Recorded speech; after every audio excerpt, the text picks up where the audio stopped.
ಕಳ್ಳಂಗೊಂದು ಪಿಳ್ಳೆನವ ಅಂತೆ. ಫ್ರೆಂಡ್ ಮದುವೆ ಬೆಳಗಾಮಲ್ಲಿತ್ತು. ಸೊ ಅದನ್ನೇ ಯೂಸ್ ಮಾಡ್ಕೊಂಡು ಒಂದು ಶಾರ್ಟ್ ಟ್ರಿಪ್ ಮಾಡೋಣ ಅಂತ ಪ್ಲ್ಯಾನ್ ಮಾಡಿ ಫಸ್ಟ್ ಡೇ ಬೆಳಗ್ಗೆ ಬೇಗ ಎದ್ದು ಬೆಂಗಳೂರಿಂದ ಜರ್ನಿ ಸ್ಟಾರ್ಟ್ ಮಾಡಿದ್ವಿ.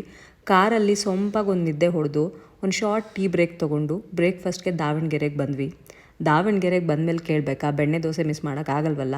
ಸೊ ಒಂದೊಳ್ಳೆ ಬ್ಯಾಟಿಂಗ್ ಮಾಡಿ ದಾಂಡೇಲಿ ಕಡೆ ಹೊರಟ್ವಿ. ಹನಿ ಹನಿ ಮಳೆ ದಾರಿ ಉದ್ದಕ್ಕೂ ಸಖತ್ತಾಗಿತ್ತು ವೆದರು. ತುಂಬ ದೂರ ವೀಡಿಯೋ ತೆಗಿಬೇಕು ಅನ್ನೋದು ಕೂಡ ಮರ್ತೋಗ್ಬಿಟ್ಟಿತ್ತು ಸುತ್ತಮುತ್ತ ನೋಡಿಕೊಂಡು. ಬೆಳಗ್ಗೆಯಿಂದ ಟ್ರಾವೆಲ್ ಮಾಡಿ ಟಯರ್ಡ್ ಆಗಿದ್ವಿ ಅಂತ ಮನೋಮಯ ಅನ್ನೋ ರೆಸಾರ್ಟಲ್ಲಿ ಚೆಕ್-ಇನ್ ಮಾಡಿದ್ವಿ. ಊಟ ಮಾಡಿ ರೆಸ್ಟ್ ಮಾಡೋಣ ಅನಿಸಿದ್ರೂ ಕೂಡ ದಿನ ರೆಸ್ಟ್ ಮಾಡೋದು ಇದ್ದೇ ಇರುತ್ತೆ ಅಂತ ಪೂಲ್ಗೆ ಜಂಪ್ ಮಾಡಿ ವಾಲಿಬಾಲ್ ಆಡಿ ರೈನ್ ಡ್ಯಾನ್ಸ್ ಎಲ್ಲ ಮಾಡಿ ಮತ್ತೆ ಫ್ರೆಶ್ ಅಪ್ ಆಗೋ ಅಷ್ಟರಲ್ಲಿ ಸಂಜೆ ಆಗಿಬಿಟ್ಟಿತ್ತು. ಒಳ್ಳೆ ಮಿಸ್ಟ್ ಕವರ್ ಆಗಿತ್ತು ರೆಸಾರ್ಟ್ ಫುಲ್ಲು. ಒಳ್ಳೆ ಆ್ಯಂಬಿಯನ್ಸಲ್ಲಿ 3 ವರ್ಷದಿಂದ ಪೆಂಡಿಂಗ್ ಇದ್ದಿದ್ದು ಮಾತೆಲ್ಲ ಆಡಿ ಸರಿ ಹರಟೆ ಹೊಡೆದು ಒಳ್ಳೆ ನಿದ್ದೆ ಮಾಡಿದ್ವಿ. ಸೆಕೆಂಡ್ ಡೇ ಇನ್ನೂ ಸ್ವಲ್ಪ ಜನ ಫ್ರೆಂಡ್ಸ್ ಆನ್ ದಿ ವೇ ಸಿಕ್ಕಿದ್ರು. ಅವ್ರನ್ನೂ ಎತ್ತಾಕೊಂಡು ಜರ್ನಿ ಸ್ಟಾರ್ಟ್ ಮಾಡಿದ್ವಿ. ಯಾವ ಪ್ಲೇಸ್ಗೆ ಹೋಗೋಣ ಅಂತ ಡಿಸ್ಕಸ್ ಮಾಡಿಕೊಂಡೆ ಒಂದು 20 ಕಿಲೋಮೀಟರ್ಸ್ ದಾರಿ ಇದ್ದ ಕಡೆಗೆ ಸುಮ್ಮನೆ ಹೋದ್ವಿ. ಕೊನೆಗೆ ಮಳೆಯಲ್ಲಿ ಜೊತೆಯಲ್ಲಿ ಅಂಬೋಲಿ ಫಾಲ್ಸ್ಗೆ ಹೋಗ್ಬಿಡೋಣ ಅಂತ ಸ್ಟಾರ್ಟ್ ಮಾಡಿದ್ವಿ.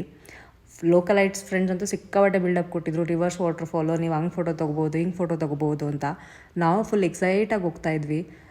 ಫಾಲ್ಸ್ ಇನ್ನೇನು 3 ಕಿಲೋಮೀಟರ್ಸ್ ಇದೆ ಅನ್ನೋ ಅಷ್ಟರಲ್ಲೇ ದಾರಿಯಲ್ಲಿ ಬ್ರಿಡ್ಜ್ ಓವರ್ಫ್ಲೋ ಆಗಿ ಕಾರ್ ಹೋಗೋಕ್ಕಾಗದೇ ಇರೋ ಥರ ಆಗಿಬಿಟ್ಟಿತ್ತು. ಅಯ್ಯೋ, ಇಷ್ಟು ದೂರ ಹೋಗಿದ್ದೀವಿ, ಅಟ್ಲೀಸ್ಟ್ ಮೆಮೊರಿಗಾದರೂ ಇರಲಿ ಅಂತ ಸ್ವಲ್ಪ ಫೋಟೋಸ್ ತೊಗೊಂಡು ವಾಪಸ್ ಬರುವಾಗ ಇನ್ನೊಂದು ಪುಟ್ಟ ವಾಟರ್ ಫಾಲ್ ಸಿಕ್ತು. ಫುಲ್ ಕಾಡು ಮಧ್ಯ ಸಖತ್ ಬ್ಯೂಟಿಫುಲ್ ಆಗಿತ್ತು. ಸ್ವಲ್ಪ ಹೊತ್ತು ನಿಂತು ಬಿಸಿ ಬಿಸಿ ಜೋಳ ತಿಂದು ಆನ್ ದಿ ವೇ ಊಟ ಮಾಡಿ ಬಂದು ಆ ದಿನ ಎಂಡ್ ಮಾಡಿದ್ವಿ. ಥರ್ಡ್ ಡೇನೇ ವೆಡ್ಡಿಂಗ್ ಡೇ. ನಮ್ಮ ಹುಡುಗಿಗೆ ಮೀಟ್ ಮಾಡಿ ವಿಶ್ ಮಾಡಿ ಹಾಯ್ ಹೇಳಿ ಒಳ್ಳೆ ಮದುವೆ ಊಟ ಮಾಡಿ ಅಯ್ಯೋ ನಾಳೆಯಿಂದ ಮತ್ತೆ ಆಫೀಸ್ಗೆ ಹೋಗ್ಬೇಕಾ ಅಂದ್ಕೊಂಡು ಬೆಂಗಳೂರು ಕಡೆ ಬಂದಿದ್ದಾಯಿತು. ನಿಮಗೆ ವಿಡಿಯೋ ಸ್ವಲ್ಪ ಆದರೂ ಇಷ್ಟ ಆಗಿದ್ರೆ ಪ್ಲೀಸ್ ಸಬ್ಸ್ಕ್ರೈಬ್ ಮಾಡಿ. Thank you.